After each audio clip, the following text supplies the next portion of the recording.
Écoutez, la transition numérique va impacter de manière extrêmement significative à la fois les territoires et les entreprises qui travaillent pour ces territoires.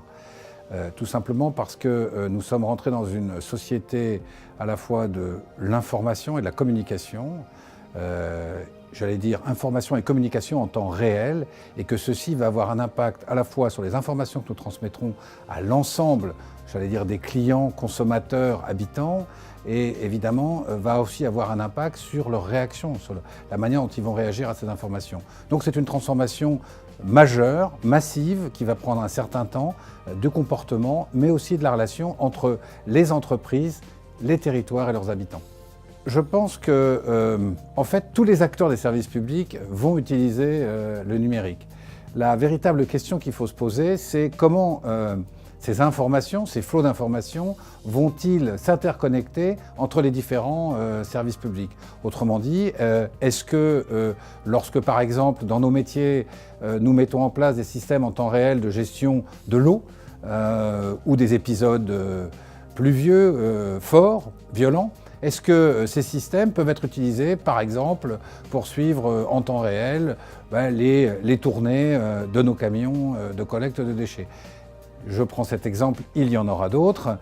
Quand vous avez toujours des épisodes, par exemple, pluvieux, est-ce que les informations que nous recevons en temps réel, et en avance, permettent aussi de, par exemple, changer les flots de circulation? On voit bien, le numérique va non seulement impacter chacun des services publics, mais il va créer entre les services publics une interdépendance, une interinformation qui elle-même va changer le comportement des services publics, des territoires et de leurs habitants.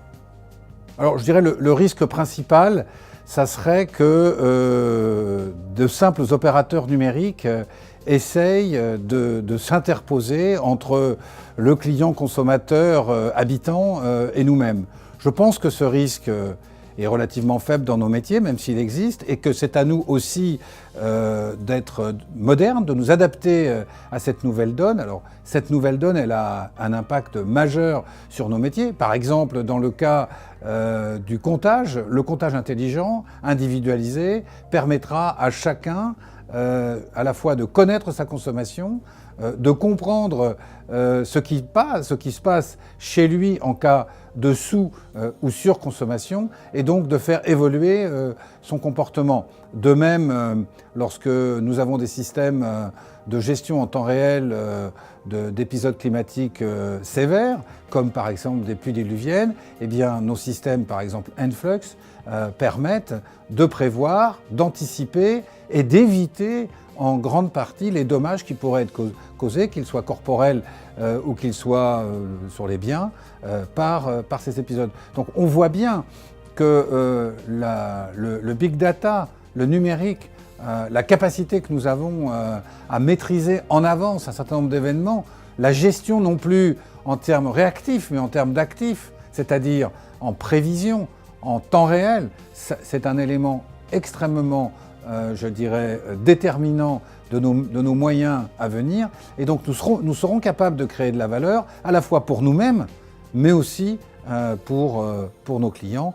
Et je pense que ça sera à la fin ce qu'on appelle une opération win-win pour l'ensemble des acteurs.